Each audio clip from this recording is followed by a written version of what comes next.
ডেকে লো রাসূলুল্লাহ রওজা পাকের কিনারে,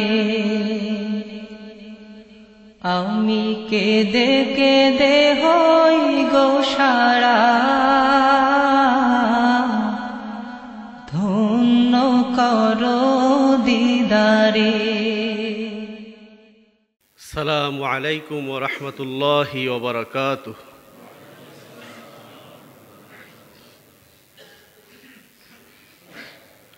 নাহমাদুহু ওয়া নুসাল্লি আলা রাসূলিহিল কারীম, আম্মা বা'দ। ফাআউযু বিল্লাহি মিনাশ শাইতানির রাজীম। বিসমিল্লাহির রহমানির রহিম। ومن يطع الله والرسول فأولئك مع الذين أنعم الله عليهم من النبيين والصديقين والشهداء والصالحين وحسن أولئك رفيقا. وقال النبي صلى الله عليه وسلم: من أحب سنتي فقد أحبني ওমান আহাব্বানি কানা মাই ফিল জান্নাহ, আও কামা ক্বালা নবী সাল্লাল্লাহু আলাইহি ওয়াসাল্লাম। উপস্থিত আজকের এই মুবারক মাহফিলের সম্মানিত সভাপতি, মুআজ্জাজ মুকাররম মুহতারম উলামায়ে দ্বীন এবং আজকের এই আলোচনা সভায় সমবেত ছোট বড়, বয়োজ্যেষ্ঠ বয়কনিষ্ঠ, তরুণ যুবক বৃদ্ধ, সর্বস্তরের সম্মানিত প্রিয় মুসলিম ভাইরা, প্রথমে আমরা আল্লাহ তাআলার দরবারে শুকরগুজার হই। সবাই বলি আলহামদুলিল্লাহ। হৃদয়ের গভীর থেকে ভক্তি, শ্রদ্ধা, প্রেম, প্রীতি, ভালোবাসা আর অনুরাগের সুর ভিডেলে কায় মনোবাক্যে স্বতঃস্ফূর্ত কণ্ঠে দেহ মন প্রাণ উজাড় করে দিয়ে আরেকবার মালিকের শুকরিয়া আদায় করি, বলি আলহামদুলিল্লাহ। সম্মানিত ভাইরা আমার, সময় খুবই সংক্ষিপ্ত, এই কারণে খুতবাও খুব সংক্ষিপ্ত পাঠ করা হয়েছে। আপনারা অনেক গুরুত্বপূর্ণ আলোচনা এতক্ষণ পর্যন্ত শুনেছেন। আমি সংক্ষিপ্তভাবে অল্প সময় কিছু আলোকপাত করার চেষ্টা করব, যদি আল্লাহ তাআলা তৌফিক দান করেন। সম্মানিত ভাইরা আমার, আমাদের সবচেয়ে বড় দরকার যেটা, সেটা হলো আমল। এই যে আলহামদুলিল্লাহর কথা আমি বললাম, আপনারা উচ্চারণ করলেন, আমি আপনাদের সাথে উচ্চারণে শরীক হলাম। এটা এইরকমভাবে রুসমি না হয়ে, প্রথাগত না হয়ে, এটা আমাদের অভ্যাসে পরিণত হওয়া দরকার। পরিণত হলে কি হবে? আল্লাহু আকবার। আল্লাহর নবী হাদিসে পাকের ভিতরে ইরশাদ করেন, আউয়ালু মান ইউদআল জান্নাতা ইয়াউমাল কিয়ামাতি আল্লাযীনা ইয়াহমাদুনাল্লাহা ফিস সাররাই ওয়াদ দাররা। কিয়ামতের কঠিন বিপদে একদল লোকদেরকে ফেরেশতারা জান্নাতের দিকে আহ্বান করবে। আল্লাহর নবী বলেন, আউয়ালু মান ইউদআ ইলাল জান্নাতি, একদল লোকদেরকে জান্নাতের দিকে আহ্বান করা হবে, ডাকা হবে, তাদেরকে বলা হবে তোমরা দ্রুত জান্নাতে চলে যাও।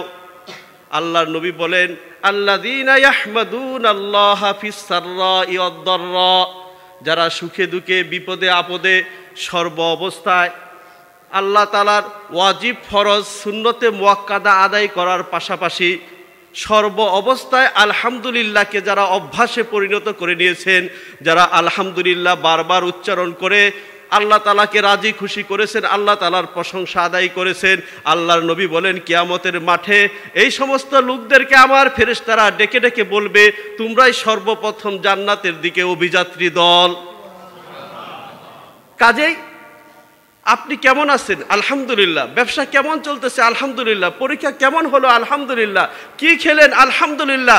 যেখানে আলহামদুলিল্লাহ বলা দরকার, বলতে বলতে এটা এমন অভ্যাসে পরিণত করতে হবে, আপনার মনের অজান্তেই, আপনার বেখেলে এই শব্দ আপনার মুখ দিয়ে বের হয়ে যাবে, এমন অভ্যাসে পরিণত করা দরকার। সম্মানিত ভাইরা আমার, আমি আপনাদের সম্মুখে কোরআনুল কারীমের একটি আয়াত তেলাওয়াত করেছি, এর আলোকে কিছু কথাবার্তা বলবো। যদি আল্লাহ তাআলা তৌফিক দান করেন।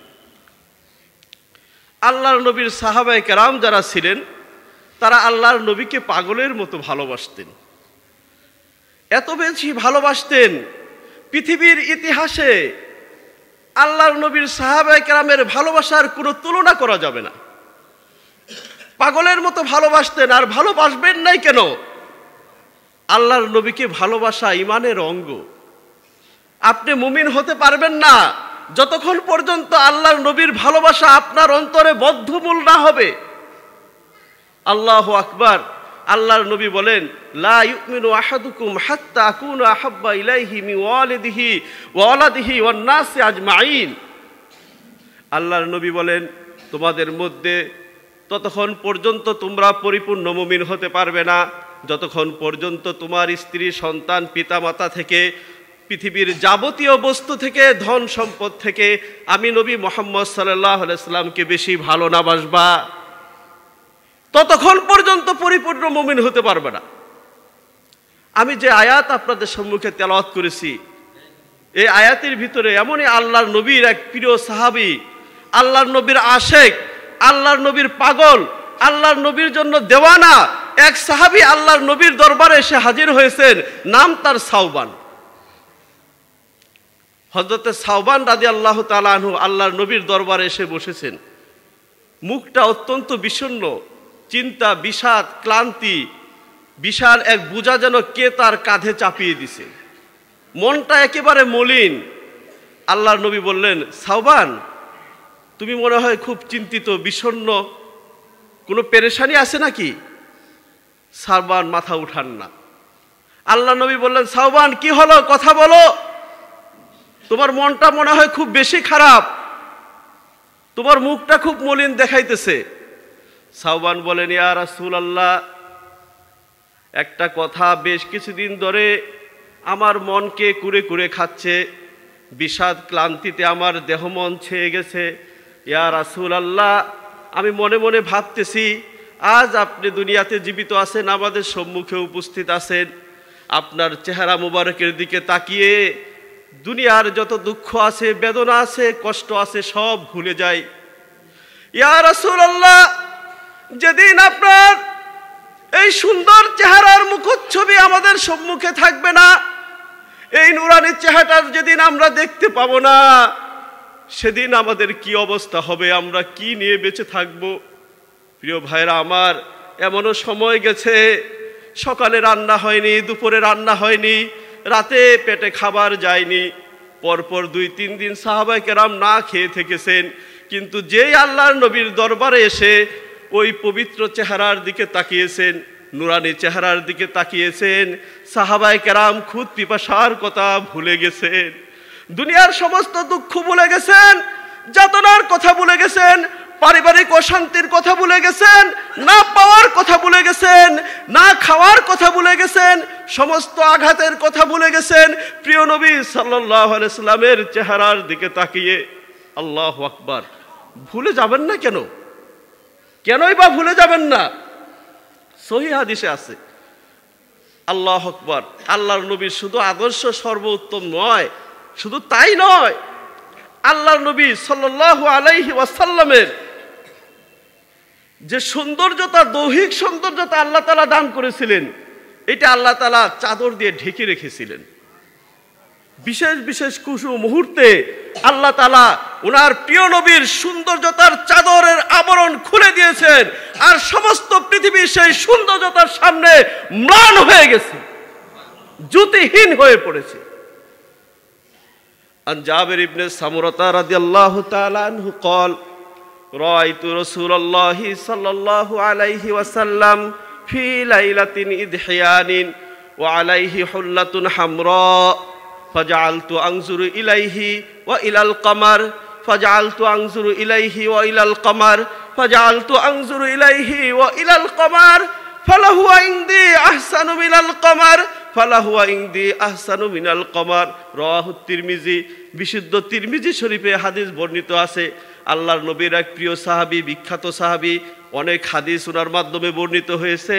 হযরত জাবের ইবনে সামুরা রাদিয়াল্লাহু তাআলা আনহু উনি বলেন, একদিন রাতের বেলায় যেদিন পূর্ণিমার রাতের চাঁদ উঠেছে, সারা আকাশ পূর্ণিমার চাঁদে থই থই করতেছে, পূর্ণিমার জ্যোৎস্নায় সারা পৃথিবী পূর্ণিমার আলোতে থই থই করতেছে, উজ্জ্বল জ্যোৎস্নায় পৃথিবী যেন পূর্ণিমার জ্যোৎস্নায় গোসল করতেছে। ঠিক এই মুহূর্তে আমি আল্লাহর নবী সাল্লাল্লাহু আলাইহি ওয়াসাল্লামের দরবারে উপস্থিত আছি। ওয়া আলাইহি হুল্লাতুন হামরা। জাবের ইবনে সামুরা বলেন, আল্লাহর নবীর গায়ে ডোরাকাটা লাল চাদর ছিল, এই চাদর অবস্থায় আল্লাহর নবী বসেছিলেন। জাবের ইবনে সামুরা রাদিয়াল্লাহু তাআলা আনহু বলেন, ফাজালতু আনজুরু ইলাইহি ওয়া ইলাল কমারি, ফাজালতু আনজুরু ইলাইহি ওয়া ইলাল কমারি ফালাহু ইনদি আহসানু মিনাল কমার। কয়েকবার আমি আকাশের সে উজ্জ্বল পূর্ণিমার রাতের চাঁদের দিকে তাকাই, যে চাঁদ সারা পৃথিবীতে জ্যোৎস্নার বন্যা দিয়ে ভাসিয়ে দিয়েছে। আরেকবার আমার প্রিয় নবীর দিকে তাকাই, একবার আকাশের চাঁদের দিকে তাকাই, একবার প্রিয় নবীর দিকে তাকাই, একবার পূর্ণিমার চাঁদের দিকে তাকিয়ে দেখি, একবার আমার প্রিয় নবীর দিকে তাকিয়ে দেখি। আল্লাহর নবীর সাহাবা বলেন, ফালাহুয়া ইনতি আহসানু মিনাল কমার। আমার কাছে মনে হলো ওই পূর্ণিমা রাতের উজ্জ্বল চাঁদের চেয়েও আমার নবী সাল্লাল্লাহু আলাইহি ওয়াসাল্লামের সৌন্দর্যতা, উজ্জ্বলতা অনেক বেশি। আল্লাহু আকবার। বিশুদ্ধ হাদিসের আলোকে কোনো গল্প কাহিনী বলা হচ্ছে না।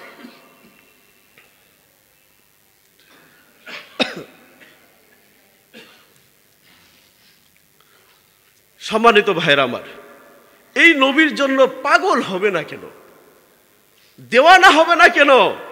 সাইয়্যিদুল মুরসালিন, সমস্ত নবীদের সর্দার, আকায়ে নামদার, তাজদারে মদিনা, আহমদে মুস্তাফা, মুহাম্মদে মুস্তাফা সাল্লাল্লাহু আলাইহি ওয়াসাল্লাম এমন এক নবী, আল্লাহু আকবার, যে নবীকে আমরা যেরকম আমাদের শ্রেষ্ঠ নবীর উম্মত, আল্লাহু আকবার, হযরত মুহাম্মদ সাল্লাল্লাহু আলাইহি ওয়াসাল্লাম হলেন সর্বশ্রেষ্ঠ নবী। এই আল্লাহর নবীর উপর যে কিতাব অবতীর্ণ হয়েছে সেটাও সর্বশ্রেষ্ঠ আসমানি কিতাব, এবং এই নবীর যে উম্মত, সেই উম্মতকেও কোরআনের ভাষায় বলা হয়েছে কুনতুম খায়রা উম্মত, তোমরাও সর্বশ্রেষ্ঠ উম্মত। নবী সর্বশ্রেষ্ঠ, আসমানি কিতাব সর্বশ্রেষ্ঠ, এই নবীর উম্মতও সর্বশ্রেষ্ঠ। কাজেই এই নবীর যে আমল করবে সেই আমলও সর্বশ্রেষ্ঠ, এবং কিয়ামতের মাঠে সর্বশ্রেষ্ঠ উম্মত হিসাবে সর্বপ্রথম এই উম্মত জান্নাতে প্রবেশ করবে। ভাইরা আমার, বলতেছিলাম সাওবান বিষণ্ণ মনে বসে আছে আল্লাহর নবীর দরবারে। আল্লাহর নবী জিজ্ঞাসা করছেন, সাওবান তোমার মনটা এত খারাপ কেন?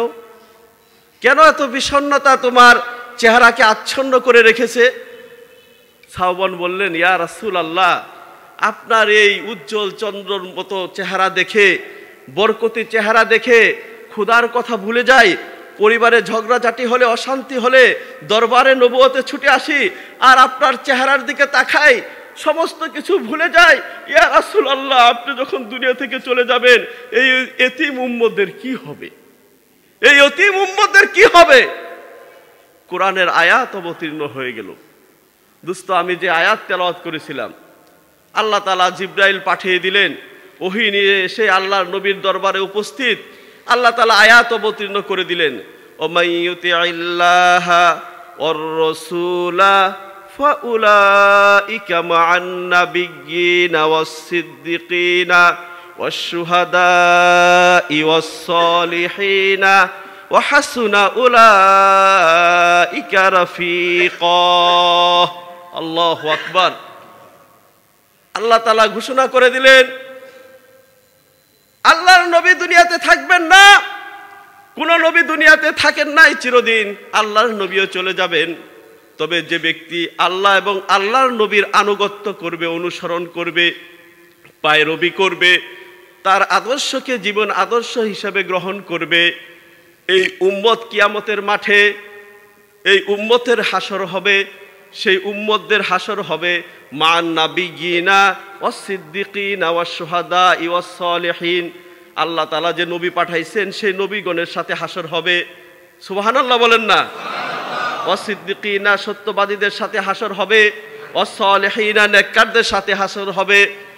যারা আল্লাহর নবীকে মহব্বত করবে, আল্লাহর নবীর তরিকা অনুযায়ী চলবে, তার সুন্নতকে আঁকড়ে ধরবে, কোনো সন্দেহ নাই কিয়ামতের মাঠে তার হাসর হয়ে যাবে আল্লাহর নবীর সাথে।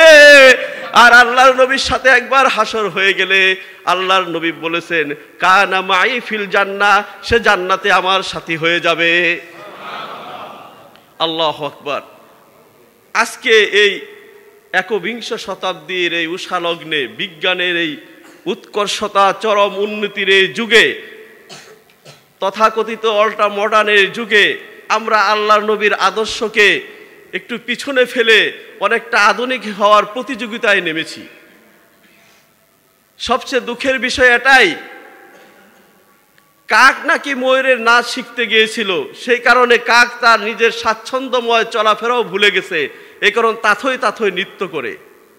মুসলমানদের কপাল তো সেদিনই পুড়েছে যেদিন তার রসুলের আদর্শ ছেড়ে দিয়ে বিজাতীয় কৃষ্টি কালচারের দিকে ধাবিত হয়েছে। মুসলমান যদি দুনিয়াতে শান্তি, আখেরাতে মুক্তি পেতে চায়, কার্ল মার্কসের আদর্শ, লেনিনবাদের আদর্শ, ইউরোপ আমেরিকার আদর্শ, অন্য কোন কুফরি মুশরিক রাষ্ট্রের আদর্শ গ্রহণ করলে দুনিয়াতেও সে লাঞ্ছিত হবে, আখেরাতেও সে লাঞ্ছিত হবে। গৌরব নিয়ে যদি বাঁচতে চান, সম্মান নিয়ে যদি বাঁচতে চান, সে আদর্শ আঁকড়ে ধরেন, যে আদর্শ আঁকড়ে ধরার কারণে একজন কালো গোলাম সারা পৃথিবীর মুসলমানদের নয়নের মণি হয়ে গেছে। বিলালের কি দাম, একজন হাবশি গোলাম, কিন্তু আজ সারা পৃথিবীর মানুষ কেন তাকে শ্রদ্ধা ভরে স্মরণ করে? কেন শ্রদ্ধা ভরে স্মরণ করে? তার জীবনকে উৎসর্গ করে দিয়েছেন আল্লাহর নবীর আদর্শ গ্রহণ করে। আল্লাহর নবীর আদর্শ গ্রহণ করার কারণে তার সম্মান আর মর্যাদা বৃদ্ধি পেয়েছেন। আমরা মনে করি যে ইসলামী আদর্শ গ্রহণ করলে, আল্লাহর নবীর তরিকা অনুযায়ী যদি চলি, মানুষে আমাকে সেকেলে বলবে, একটু বাড়ি অনেকে মৌলবাদ বলেও গালি দিবে, বিভিন্ন যাতনা সহ্য করতে হবে। কিন্তু আল্লাহর নবীর সাহাবায়ে কেরামের অবস্থা কি ছিল? তারা কিভাবে আমল করেছিলেন? আল্লাহু আকবার। দ্বিতীয় খলিফা উমরে ফারুক রাদিয়াল্লাহু তাআলা আনহু, ওনার সময় ইসলামের রাজ্যের সীমানা বৃদ্ধি পাইতেছিল। বিভিন্ন রাষ্ট্রগুলো বিজয় হইতেছিল। বিজয়ের অগ্রযাত্রা মুজাহিদরা হেলালি নিশান উড়াতে তৎকালীন পৃথিবীর সুপার পাওয়ার পারস্যের একেবারে রাজদুর্গরা এসে থেমেছে মুসলিম বাহিনীর অগ্রযাত্রা। আরবের এলোমেলো লোক, যাদের জীবন ছিল ছন্ন ছাড়া, খুন খারাপি, ধর্ষণ, ছিনতাই, রাহাজানি, লুণ্ঠন, মারামারি, নিত্য নৈতিক যাদের জীবনের অংশ হয়ে দাঁড়িয়েছিল, যারা অশিক্ষিত ছিল, গোয়ার ছিল, মূর্খ ছিল, যুগের পর যুগ ধরে গোত্রীয় লড়াই চালিয়ে মানুষের রক্ত যারা ঝরাতে পছন্দ করত, সেই বিশৃঙ্খল জাতিকে এত সুশিক্ষিত, এত মার্জিত, এত উন্নত করলো কে? কিসের ছোঁয়ায়? কোন সে পরশ পাথর? আল্লাহু আকবার। উমর, যার হিংস্রতার কারণে, যার রাগত স্বভাবের কারণে মক্কার লোকেরা থরথর করে কাঁপত, আজ এই উমর কেমন সোনার উমর হলো যে রাস্তা দিয়ে হেঁটে যাচ্ছে, লোক বলতেছে ভাই আমার অমুক বিচারটা করে দেন। এক গর্ভবতী মহিলা যার বাচ্চা প্রসবের জন্য অর্ধজগতের প্রেসিডেন্ট তার স্ত্রীকে দায়ী হিসাবে নিয়ে উপস্থিত করতেছে, জুমার খুতবা দিতে দাঁড়িয়েছে, তার গায়ে দুটা চাদর, গনিমতের চাদর পেয়েছে সবাই একটা করে। একজন দাঁড়িয়ে বললেন, আমিরুল মুমিনিন, আগে এই প্রশ্নের উত্তর দেন, আমাদের সবাই একটি করে চাদর পেয়েছি, সরকারি চাদর, আপনার গায়ে কেন চাদর দুটি? জুমার খুতবা দেওয়ার সময় এত বড় স্পর্ধা, এই কথা বলবে, আগে পরে বলা যেত না? কিন্তু ধৈর্যের পাহাড় আমিরুল মুমিনিন উমর ফারুক বললেন, আমার ছেলে আব্দুল্লাহকে জিজ্ঞাসা করো। আব্দুল্লাহ দাঁড়িয়ে বলল, দেখুন চাদর একটি আমি পেয়েছি, আব্বাজান একটি পেয়েছেন, আমার চাদর আব্বাজানকে দিয়েছি। উমরে ফারুক তার খুতবা শুরু করে দিয়েছেন, নামাজ শেষ করে ফেলেছেন। ওই প্রজাকে আর জিজ্ঞাসা করেন নাই, এমন বিব্রতকর প্রশ্ন কেন তুমি করলে? এমন সোনার মানুষ কি করে হলো? সম্মানিত ভাইরা আমার, এই উমরে ফারুক রাদিয়াল্লাহু তাআলা আনহুর সময় মুসলিম বাহিনীর অগ্রযাত্রা চলতেছে, বিজয়ের অগ্রযাত্রা। তৎকালীন সুপার শক্তি, সুপার পাওয়ার হলো ইরান, পারস্য বলা হয় যাকে। পারস্যের রাজ দোরগোড়ায় এসে মুসলিম মুজাহিদরা তাদের যাত্রা বিরতি করলেন। সেনাপতি সাদ বিন আবি ওয়াক্কাস রাদিয়াল্লাহু তাআলা আনহু বললেন, আমাদের রীতি অনুযায়ী আমরা কোনো দেশকে প্রথমে আক্রমণ করি না, আমরা তাদেরকে ইসলামের দাওয়াত দেই, ইসলামের কথা বলি, আমরা তাদেরকে ধ্বংস করার জন্য আসি নাই, হেদায়েতের বাণী নিয়ে এসেছি, শান্তির বার্তা নিয়ে এসেছি, মুহাম্মদ রাসূলুল্লাহ সাল্লাল্লাহু আলাইহি ওয়াসাল্লামের আনিত ধর্মের সুসংবাদ নিয়ে তাদের কাছে এসেছি, কাজে আমরা কোনো আক্রমণ করব না, আমাদের পক্ষ থেকে দূত পাঠানো হবে। দূত হিসাবে নির্বাচিত হলেন আল্লাহর নবীর দুই অতি প্রিয় বিখ্যাত সাহাবী, হযরত হুযায়ফা ইবনে ইয়ামান রাদিয়াল্লাহু তাআলা আনহু আর আমর ইবনে রবি রাদিয়াল্লাহু তাআলা আনহু।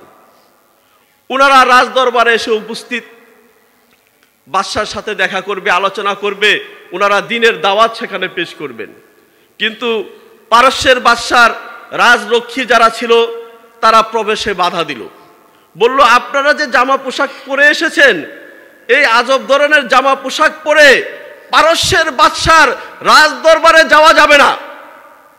রাজদরবারের অনেক সম্মান, অনেক মর্যাদা, আমাদের বাদশা হলো সারা পৃথিবীর সুপার পাওয়ার, তার সামনে আপনারা এই পোশাক পরে যাবেন, এটা সম্ভব না।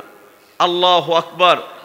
সাহাবী দুজন উত্তর দিলেন, এই পোশাক আমার নবীর পোশাক, এই পোশাক আমার নবীর সুন্নত, এই পোশাক আমার আদর্শ, এই পোশাক আমার জীবন, এই পোশাক আমার মরণ, এই পোশাক পরে যদি তোমাদের বাদশার দরবারে যেতে দাও তাহলে আমরা যাব, অন্যথায় যেখান থেকে এসেছি সেখানে ফিরে চলে যাব। রূপ পরিবর্তন করেন নাই। আল্লাহু আকবার। রূপ পরিবর্তন করেন নাই। রাজদরবারের ভিতরে ঢুকে গেছেন, দেখেন সুন্নতের উপর আমল করলে কি বরকত হয়। রাজদরবারের ভিতরে ঢুকের পর অতিথি আপ্যায়নের পালা। হাজার হোক শত্রু সেনাবাহিনীর সদস্য, দূত এসেছে, দূতের একটা সম্মান আছে। ভোজের পর্ব চলতেছে, খাবার গ্রহণ চলতেছে। খাবার গ্রহণের এক ফাঁকে সাহাবী হযরত হুযায়ফাতুল ইয়ামান রাদিয়াল্লাহু তাআলার হাত থেকে খাবারের একটা টুকরা নিচে পড়ে যায়। উনি হাত দিয়ে খাবারের টুকরাটা উঠাতে গেছেন, পরিষ্কার করে খেয়ে নেবেন। আল্লাহর নবীর সুন্নত হলো কি দস্তরখান বিছিয়ে খানা খাওয়া, এটা তো আমরা সবাই জানি নাকি। খানা পড়ে গেলে সেটা পরিষ্কার করে নিয়ে খাওয়া, আর দস্তরখানে পড়লে তো পরিষ্কারের প্রশ্নই আসে না। আল্লাহর নবী বলেছেন, তোমরা জানো না খাবারের ভিতরে বরকত থাকে, কোন অংশে তার বরকত আছে এটা তোমরা কেউ জানো না। হয়তো প্রতিটা অংশের ভিতরে বরকত আছে, তুমি খাবার খেয়ে ফেললে আর অংশ ফেলে দিলে তুমি বরকত থেকে বঞ্চিত হলে। একটা ছোট সুন্নত। হুযায়ফা রাদিয়াল্লাহু তাআলা আনহু খাবারটা নিচ থেকে উঠানোর জন্য যে হাত নিচের দিকে বাড়িয়ে দিয়েছেন, পাশের একজন কেনি দিয়ে গুতা মারছে। গুতা মেরে বলল, আপনি এটা কি করতেছেন? এটা পারস্যের রাজার দরবার, এটা এমন এক দরবার, খানা তো দূরের কথা, খাবার তো দূরের কথা, স্বর্ণ যদি হাত থেকে পড়ে যায় এই দরবারে সেটা উঠানোর নিয়ম নাই। এরা ছিল প্রচন্ড অহংকারী। খাবার তো দূরের কথা, স্বর্ণ যদি হাত থেকে নিচে পড়ে যায় সেটা উঠানোর কোনো এই দরবারে নিয়ম নাই। হুযায়ফা রাদিয়াল্লাহু তাআলা আনহু একটা কথা বললেন, একটা উত্তর দিলেন, আজও স্বর্ণের অক্ষরে লিখে রাখার মতো সে উত্তর। আল্লাহর নবীর এই বীর সাহাবী ঘোষণা করলেন, আতরুকু সুন্নাতা রাসূলিল্লাহি সাল্লাল্লাহু আলাইহি ওয়াসাল্লাম লিহাউলাইল হুমাকা। বজ্রের মতো গর্জন করে উঠলেন, এই সমস্ত আহাম্মক দুনিয়াদার দাম্ভিক অহংকারী বেকুবদের সামনে আমি আমার জীবন থেকে যাকে বেশি ভালোবাসি, আমার জীবনের চেয়ে বেশি যে প্রিয় সেই নবীর সুন্নতকে আমি ছেড়ে দেব? এটা সম্ভবই না। কেন সাহাবায়ে কেরামের এত মর্যাদা? কেমন মুসলমান ছিলেন তারা? তার নবীকে কিভাবে ভালোবাসতেন? ছোট থেকে একটা ছোট সুন্নত কখনো ছেড়ে দিতেন না। এই হলো নবী ভালোবাসার নমুনা। আজকালকে আমাদের সমস্যা এমন হয়েছে, নবীর কোন তরিকা আমার ভিতরে নাই, আমি আশেকে রাসূল হয়ে গেছি। আশেকে রাসূল মানে কি? নবীর জন্য বদ্ধ পাগল হয়ে গেছি। আশেক মানে চূড়ান্ত পর্যায়ের পাগল। নবীর কোন শিক্ষাই তার ভিতরে নেই, নবীর কোন আদর্শই তার ভিতরে নেই, সে নিজেকে আশেকে রাসূল দাবি করতেছে। আশেকে রাসূল কারা ছিলেন দেখেন। আল্লাহু আকবার।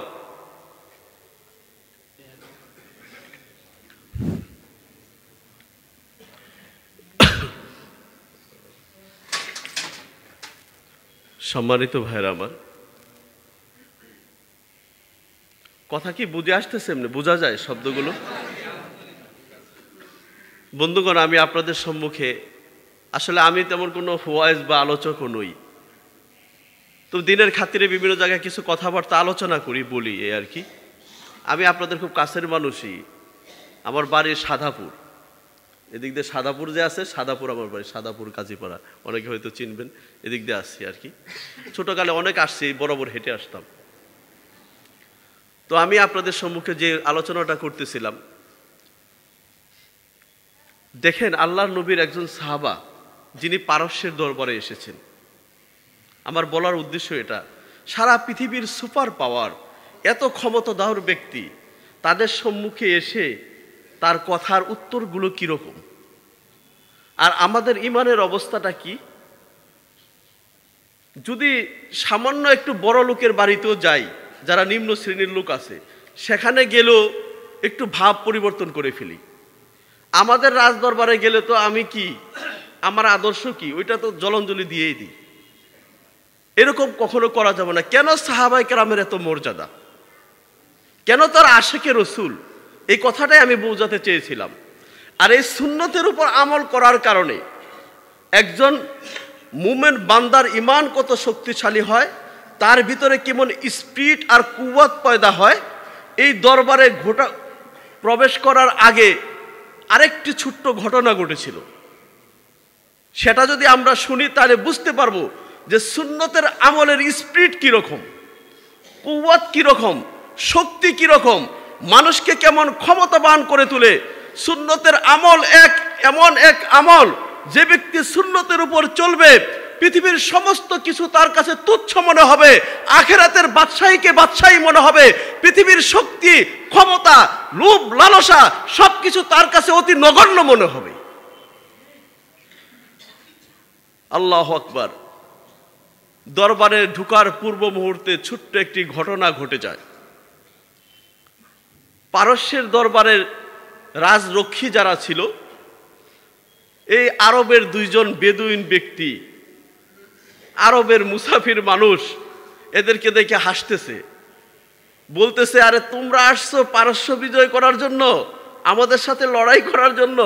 কি তোমাদের জামার শ্রী, কি তোমাদের অবস্থা, এই নিয়ে আসছো বুঝি পারস্যে?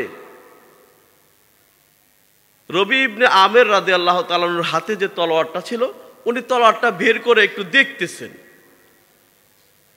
পারস্যের সেনাবাহিনীর এক সদস্য বললেন, আমি কি আপনার তলোয়ারটা দেখতে পারি? বলে, হ্যাঁ দেখতে পারি।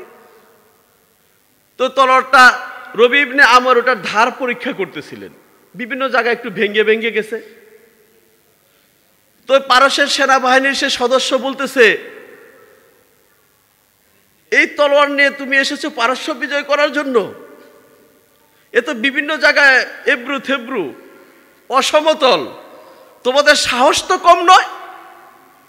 সুপার পাওয়ারের বিরুদ্ধে লড়াই করতে এসেছো, তোমাদের হাতি নেই, ঘোড়া নেই, পর্যাপ্ত যুদ্ধাস্ত্র নেই, এই ভাঙ্গা তলোয়ার নিয়ে এসেছো পারস্য বাজার মতো পরাশক্তিকে পরাজিত করার জন্য। তোমরা হয়তো পাগল, না হয়তো বেকুব। রবি ইবনে আমের বললেন, ওই সাবধানে কথা বলো, তুমি আমার ভাঙ্গা তলোয়ারটা দেখেছো, অসমতল তলোয়ারটা দেখেছো, কিন্তু যে তলোয়ার দিয়ে হাত পরিচালনা করে, যে হাত এই তলোয়ারকে চালায়, যে হাতে এই তলোয়ার পরিচালিত হয়, সে হাতের শক্তি তুমি দেখো নাই। সাবধান, মুখ সামলে কথা বলো। যে বাহু দিয়ে এই তলোয়ার পরিচালিত হয়, সেই বাহুর ক্ষমতা তুমি দেখো নাই। পারস্যের সেনাবাহিনীর সদস্য বলল, তাই নাকি? তোমার বাহুতে আবার কত জোর আছে, সেটা আবার পরীক্ষা কি করে দেখব? রবি ইবনে আমের বললেন, তোমাদের কাছে মজবুত যে ঢাল আছে, তলোয়ারের আঘাত যে ঢাল দিয়ে প্রতিহত করা হয়, এখন তো যুদ্ধ অন্যরকম হয়, বিজ্ঞানের যুগ, আধুনিক যুগ, কে কারে মারতেছে কেউ জানে না, কখন মরতেছে কেউ বলতে পারে না, মারে একজনরে মরে আরেকজনরে কে মারে তাও পাওয়া যায় না। অত্যাধুনিক যুগ তো, তখনকার যুদ্ধ হতো আসল যুদ্ধ, কার বাহুতে কতটুকু ক্ষমতা আছে, কে কতটুকু লড়াই করতে পারো, আসো মুখোমুখি লড়াই করি। লড়াইয়ের আগে আবার মল্ল যুদ্ধ হইতো, কার গায়ে কতটুকু শক্তি আছে কুস্তি লড়াই করে দেখি। এখন তো ফুটটুসে একজন আরেকজনে মেরে দেয়, কে কোনটা মারছে, মাঝে মাঝে শুধু বলে ফ্রেন্ডলি ফায়ার হয়েছে আর কি। নিজের দলের লোক মারা গেলে বা পক্ষের লোক মারা গেলে বলে ফ্রেন্ডলি ফায়ারে মারা গেছে। যা হোক, সেটা বলার উদ্দেশ্য আমার না। আমি যে কথা বলতেছিলাম, মুসলমানদের সেই চেতনা, মুসলমানদের সেই উদ্দীপনা, সেই ইমানি বল, কুওয়াত, শক্তি আজ কোথায় হারিয়ে গেল। রবি ইবনে আমের বললেন, তুমি আমার বাহুর ক্ষমতা দেখতে চাও, আমার হাতের শক্তি পরীক্ষা করতে চাও, তোমাদের কাছে সবচেয়ে শক্তিশালী লোহার ঢালটা নিয়ে আসো, আমি এই মুহূর্তে দেখিয়ে দেই আমি মুহাম্মদুর রাসূলুল্লাহ সাল্লাল্লাহু আলাইহি ওয়াসাল্লামের সুন্নতের অনুসারী, আমার হাতে কত কুওয়াত আর শক্তি রয়েছে, এখনই দেখতে পাবে। সে ডাল এনে হাজির করলো, সবচেয়ে বাছাই করে দেখলো কোষাগারের ভিতরে সবচেয়ে মজবুত শক্তিশালী ঢাল কোন, ঢাল তো বুঝাতে পারছি আমি নাকি, সে ঢাল কোনটা বাছাই করে এক লোহার ডাল নিয়ে আসলো। এই পারস্যের লোকদের বিশ্বাস, সেনাবাহিনীর সদস্যদের বিশ্বাস, পৃথিবীর এমন কোনো তলোয়ার নেই, এমন কোনো তরবারি নেই, বর্ষা নেই, নেজা নেই, বল্লম নেই, এই ডালকে বিদীর্ণ করতে পারে, ছিঁড়তে পারে, ভাঙতে পারে, ফাটাইতে পারে, দুটুকরা করতে পারে। পৃথিবীর কোনো যুদ্ধাস্ত্রের ক্ষমতা নেই, এমন দৃঢ় বিশ্বাস তাদের। আল্লাহু আকবার। বললেন, তোমাদের মধ্যে যার একটু সাহস বেশি আছে, তোমাদের সদস্যদের ভিতরে যার একটু সাহস বেশি আছে, সে আমার সামনে আসো, ঢালটা পেতে ধরো। আল্লাহু আকবার। একজন একেবারে খুব হমকে তুমকে শুরু করে সাহস দেখাতে আইসা ডাল নাইসা উপস্থিত হয়ে গেছে রবি ইবনে আমের রাদিয়াল্লাহু তাআলার সামনে। ডাল যেই পেতে দিয়েছে, রবি ইবনে আমের বিসমিল্লাহ আল্লাহু আকবার বলে সেই ডালের গায়ে এমন জোরে আঘাত করলেন, পৃথিবীর সবচেয়ে শক্তিশালী লোহার নির্মিত ঢালটি দুটুকরা হয়ে জমিনের দুদিকে পড়ে গেল। এই শক্তি কোথা থেকে আসলো? এই দুঃসাহস কোথা থেকে আসলো? এই ক্ষমতা কোথা থেকে আসলো? এই পাওয়ার কোথা থেকে আসলো? ইমানি এই জজবা, ইমানি এই চেতনা, ইমানি উদ্দীপনা কোথা থেকে আসলো? আল্লাহর নবীর সাহাবায়ে কেরাম কোথায় পেলেন এগুলা? আরে বন্ধুগণ, এটা তো পেয়েছেন আল্লাহর নবীর সুন্নতের উপর আমল করার কারণে। আল্লাহর নবীর সুন্নত ছেড়ে দিছি, বিজাতীয় কৃষ্টি কালচার আদর্শকে জীবন আদর্শ বানিয়ে নিয়েছি। মুসলমানের পরাজয় সেদিন হয়ে গেছে যখন বিধর্মীদের, বিজাতীয়দের, ভিন্ন মত অবলম্বীদের আদর্শকে আদর্শ হিসেবে গ্রহণ করছি। মুসলমানের প্রতিটা কাজ হবে আল্লাহর নবীর তরিকা অনুযায়ী, তাহলে এই কুওয়াত আর শক্তি তার ভিতরে ফিরে আসবে। কিন্তু সেই শক্তি কুওয়াত আমরা হারিয়ে ফেলেছি ভাইরা আমার। এই কারণে আল্লামা ইকবাল বলেছে, ও জমানে মে মুআজ্জাজ থে হামিলে কুরআন হুকর, और तुम खारे हुए तारे के कुरआन हुकर, सबक पर फिर सदाकत का, शुजाअत का, अदालत का, लिया जाएगा तुझसे काम दुनिया की इमामत का।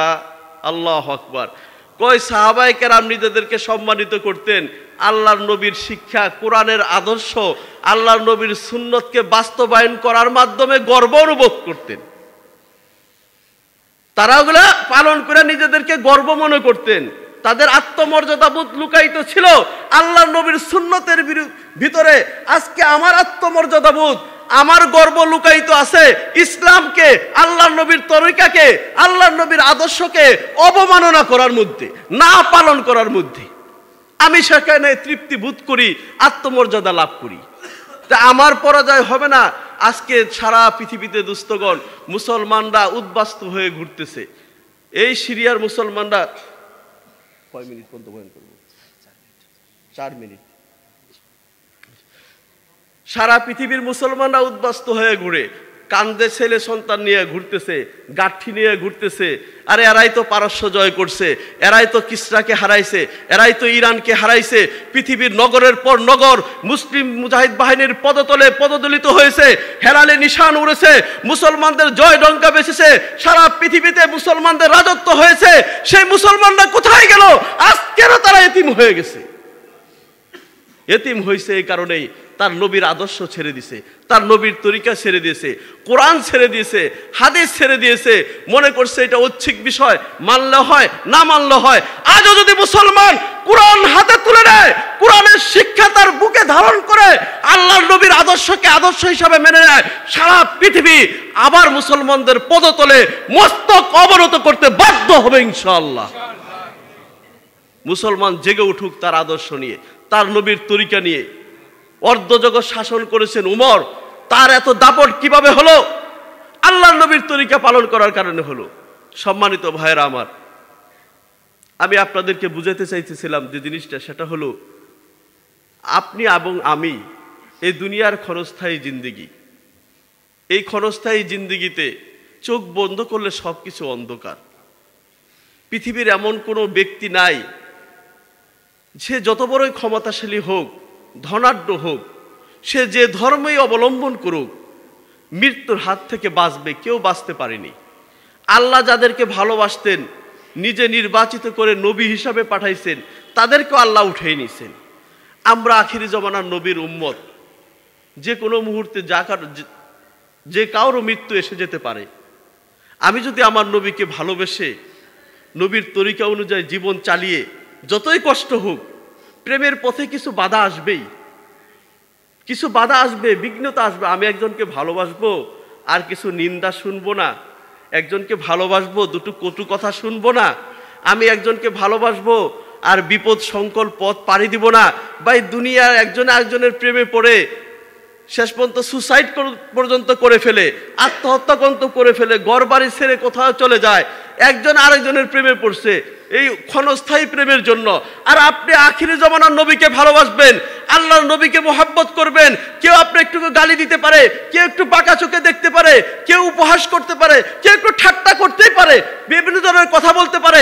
এই দুঃখ, যন্ত্রণা, যাতনা, ঠাট্টা, উপেক্ষা, উপহাস, তিরস্কার, এগুলা প্রেমের পথে সহ্য করে যদি আপনি কবর দেশে যেতে পারেন, আল্লাহর নবীর প্রিয় আশিক হিসাবে আল্লাহ তাআলা সবকিছু মাফ করে দিবেন।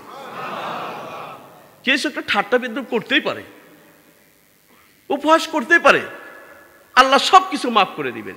সম্মানিত ভাইয়েরা আমার, শেষ মুহূর্তে নবীর প্রতি যাতে মহব্বত হয়, আমি সামান্য একটা কথা আপনাদেরকে আমলের কথা বলি। সবগুলা বললাম আমলের কথাই। ব্যক্তি জীবনে আপনি প্রথম আপনার সুন্নতগুলা প্রতিষ্ঠা করেন, আদর্শ প্রতিষ্ঠা করেন, নামাজ সঠিকভাবে পড়েন, আল্লাহ নবীর সুন্নতগুলা শিখেন, আমল করতে চেষ্টা করেন, শিখতে থাকেন, চেষ্টা করতে থাকেন। এমত অবস্থায় মৃত্যুবরণ করলে আপনার শহীদি মৃত্যু হয়ে যাবে, কোনো সন্দেহ নাই, কোনো সন্দেহ নাই। এই মাহফিলের পরে থেকে আপনি নিয়ত করেন, আমি আল্লাহর নবীর সুন্নতগুলা শিখবো, আমল করব। আস্তে আস্তে শিখবেন, আমলে উঠাইবেন, শিখবেন, আমলে উঠাইবেন। কোন সময় আজরাইল আসবে আপনি জানেন না, সেই মৃত্যু পর্যন্ত শিখতে থাকবেন, আমলে উঠতে থাকবেন। আপনি তালিবুল ইলম হলেন, ইলম তলব করার কারণে আপনার মৃত্যু হয়ে গেল, এমন অবস্থায় মৃত্যু এসে গেল, আপনি শহীদি দরজা পেয়ে গেলেন। আল্লাহর নবীর সাথে সম্পর্ক স্থাপনের কিছু মাধ্যম আছে। এক নম্বর হলো সুন্নত। সুন্নতের পাশাপাশি ছোট্ট একটা আমল আছে, সেটা হলো দুরূদ শরীফের আমল। যে বান্দা যত বেশি দুরূদ শরীফ পাঠ করবে, তার গুনাহ মাফ হবে, তার উপরে রহমত বর্ষিত হবে, তার মর্যাদা বৃদ্ধি পাবে। কিয়ামতের মাঠে আল্লাহর নবীর সুপারিশ তার নসিব হবে, আল্লাহর নবীর মহব্বত তার নসিব হবে, হাউজে কাউসার তার নসিব হবে। এর সবগুলাই সহিহ হাদিস দ্বারা প্রমাণিত। বলতে গেলে অনেক সময় লাগবে, সবগুলা সহিহ হাদিস দ্বারা প্রমাণিত। আল্লাহু আকবার। আল্লাহর নবী বলছেন, মান সাল্লা আলাইয়া হিনা ইসবিহু আশরান ওয়া হিনা ইমসি আশরান আদরাকাতহু শাফাআতি ইয়াউমাল কিয়ামাতি। যে ব্যক্তি সকালবেলা 10 বার, সন্ধ্যাবেলা 10 বার আমি নবীর উপর দুরূদ পাঠাইবে, কিয়ামতের কঠিন বিপদের দিনে সে ব্যক্তি, সে আমার উম্মত, আমি নবীর সুপারিশ লাভ করবে। বিশুদ্ধ হাদিসে এসেছে। দুরূদ শরীফ অনেকগুলো আছে। আমরা নামাজের ভিতরে এক দুরূদ শরীফ পড়ি, লম্বা দুরূদ শরীফ। আল্লামা তকি উসমানী সাহেব সারা পৃথিবীর শ্রেষ্ঠ আলেম মুনি, উনি খুব সুন্দর একটা সংক্ষিপ্ত দুরূদ শরীফ সবার জন্য লিখেছেন, যে সবাই এটা আমল করতে পারবে। যিনি আলেম তিনি তো পারবেনই, যিনি আলেম না, একেবারে কিছুই পড়তে পারেন না, তিনিও পারবেন। আল্লাহু আকবার। উনি বলেছেন, যে ব্যক্তি সংক্ষিপ্ত দুরূদ শরীফটা পাঠ করতে চায়, আল্লাহুম্মা সাল্লি আলা মুহাম্মাদিন ওয়া সাল্লাম, আল্লাহুম্মা, সবাই বলেন একটু, আল্লাহুম্মা সাল্লি আলা মুহাম্মাদিন ওয়া সাল্লাম, আল্লাহুম্মা সাল্লি আলা মুহাম্মাদিন ওয়া সাল্লাম। এটা সহজ না একেবারে। আপনাদের ইমাম সাহেব অনেক বড় আলেম, অনেক বড় মুফতি সাহেব, আলহামদুলিল্লাহ, ওনার প্রশংসা আমাদের সবাই, আমরা ওনাকে শ্রদ্ধার চোখে দেখি। হুজুরের কাছে একটু এসে শিখা নিলেন, যদি কেউ ভুলে যান একটু শিখা নিলেন। এইটা সকালে যদি 100 বার পড়ি, 100 বার পড়তে কয় মিনিট লাগবে? 2-3 মিনিট লাগবে, এর বেশি না। আর যদি শোয়ার আগে পড়ি বা সন্ধ্যার পরে পড়ি, নিশ্চিত আল্লাহর ওলিরা বলেছেন, যারা নিয়মতান্ত্রিকভাবে ধারাবাহিকভাবে দুরূদের আমল করেছেন, আল্লাহর নবী স্বপ্ন যুগে সেই উম্মতের সাক্ষাৎ দিয়ে দিয়েছেন। এত বড় ফজিলত থেকে আমরা কেন বঞ্চিত হব? মুখে আশেকের নবী দাবি করে কোনো লাভ নাই। আশেকের রাসূল ওই রকম ভণ্ড, মিথ্যুক, প্রতারক যুগে যুগে অনেক অতিবাহিত হয়ে গেছে। মুখে আশেকের নবী সব হইল দুধ খাওয়ার মজনু, রক্ত দেওয়ার মজনু না, এদেরকে আমরা চিনি। সে এক ঘটনা আছে, দুধ খাওয়ার, সংক্ষেপে শুধু এটাই বলেন, এরা সব দুধ খাওয়ার মজনু, রক্ত দেওয়ার মজনু না। আল্লাহর নবীর আশেক হইতে হলে তার সুন্নতের পাগল হতে হবে, তার আদর্শের পাগল হতে হবে, তার তরিকার পাগল হতে হবে, দুরূদ শরীফের পাগল হতে হবে। এই আমলটা আপনারা করেন। ইমাম সাহেব হুজুরের কাছে আরো আমল আপনারা নিয়ে যাবেন, বিভিন্ন সময় আসবেন। রাজি আছেন তো ইনশাআল্লাহ আমলটা করার জন্য? আমি কেন তাকিদ দিয়ে কেন বলতেছি জানেন? আমারও লাভ আছে, আমি লাভে থেকে খালি না। আপনি আমল করবেন, আমার আল্লাহ এত মেহেরবান, এত দয়ালু, আমার আল্লাহর মতো দয়াবান পৃথিবী কেউ নেই। আল্লাহ তাআলা দয়ার আধার। আপনি আমল করবেন, আপনার সওয়াব কম হবে না, কিন্তু আমার বলার কারণে আমল করতেছেন, এই কারণে সমপরিমাণ সওয়াব আমারও আমলনামায় চলে যাবে। এতে কি আপনি বেজার হবেন? আপনারা তো কম দিব না, আপনি কেন বেজার হবেন? এই কারণে দোস্তগণ তাকিদ দিয়ে বলতেছি, কখন মৃত্যু এসে যায়। দুরূদ পড়তে পড়তে যদি নবীর মোহাব্বত পয়দা হয়ে যায়, আল্লাহু আকবার, নবীর সুপারিশ পাওয়া যাবে, হাউজে কাউসারের পানি পান করা যাবে, নবীর স্বপ্নে দেখাও দিতে পারেন যদি ভাগ্য ভালো থাকে। আল্লাহু আকবার। অনেক বুজুর্গরা এগুলো লিখেছেন, সহিহ হাদিসে এসেছে। আল্লাহ আমাদের সবাইকে প্রকৃত নবীর আশেক হওয়ার, অরিজিনাল খাঁটি আশেকে রাসূল হওয়ার তৌফিক দান করুক। আল্লাহ আমাদের সবাইকে কবুল করেন। ওমা আলাইনা ইল্লাল বালাগ। ডেকে লা রাসূলুল্লাহ রওজা পাকের কিনারে, আমি কেঁদে কেঁদে হই গো সারা, ধন্য কর